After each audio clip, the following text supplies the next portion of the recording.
It's not every day when an historical relic becomes one of the best ways to view a city. But in this case, the Duquesne Incline is definitely one of those historic treasures that has been retrofitted to provide tourists with an amazing panoramic view of downtown Pittsburgh, the skyline, and seeing many of the great hotspots that this destination has to offer. And as we go up, we will learn more about the history of this incline. The following is from visitpittsburgh.com. A ride on the iconic Duquesne Incline is a must-do for any trip to Pittsburgh. Glide 400 feet above Pittsburgh's three rivers on this historic funicular, one of only a few remaining in this country. The iconic red cable cars climb the hillside of Mount Washington and take you to the observation deck at the upper station, where you'll experience an incredible skyline view. In fact, USA Today Weekend magazine named it one of the top 10 most beautiful views in America. The Duquesne Incline is operational year-round and runs approximately every 5 minutes.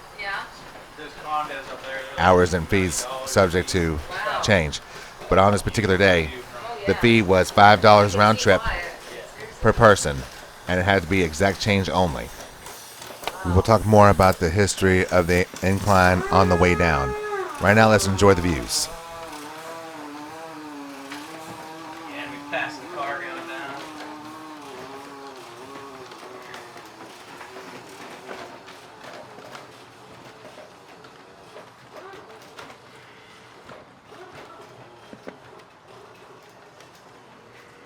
Wow. All my years. Yep.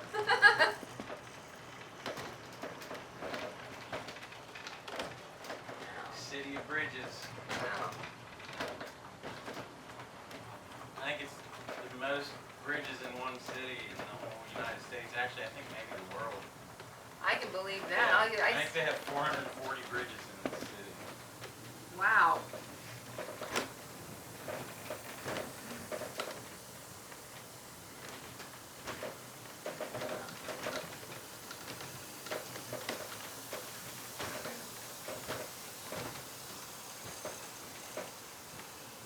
Yeah, you guys have dry heat down in Houston, right? There's a humid down there too. It's what? Oh, Yeah. I'm used to the humidity. I'm used to hurricanes down there. Yeah, the humidity in Pennsylvania is ridiculous. What's the winters like here? Bad. It gets cold. Like a lot of freeze? Oh yeah. Don't get too much snow down here because the lake effect doesn't really come down here. Uh-huh. But you're in 0 to 30 degrees all winter. Sometimes it gets in the negatives. I couldn't handle negative temperatures. I'm sorry. I mean, those who Yeah, you live in got- this area or in New England area. Oh, okay. All right. Hey, H-Town represent right here. Go Stros. When we walked over to the observation deck right next to the Duquesne Incline line, I was amazingly impressed with how great the view of Pittsburgh was from here. So much so that I spent more than a half hour collecting pictures and video from this very spot right here. I'm not going to show all the pictures, but I will show you some of my favorites, as well as my favorite video too. Hope you enjoy it.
Before we went back on the car to go down, we went inside the working museum where they actually showed how the whole pulley system worked to bring the cars up and down this very steep incline. Not only was I impressed with how simplistic this system was, but also how quiet it ran too. When it turns on, you'll hear how quiet the electric motor just turns everything and makes everything work. It truly is amazing. And also around that area, they have plenty of diagrams and historical documents showing you how it all works.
The following is from DuquesneIncline.org.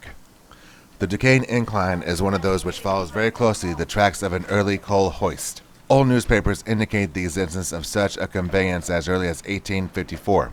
Residents apparently referred to it as Kirk Lewis's Incline and located it on the present site of the Duquesne Incline's upper station.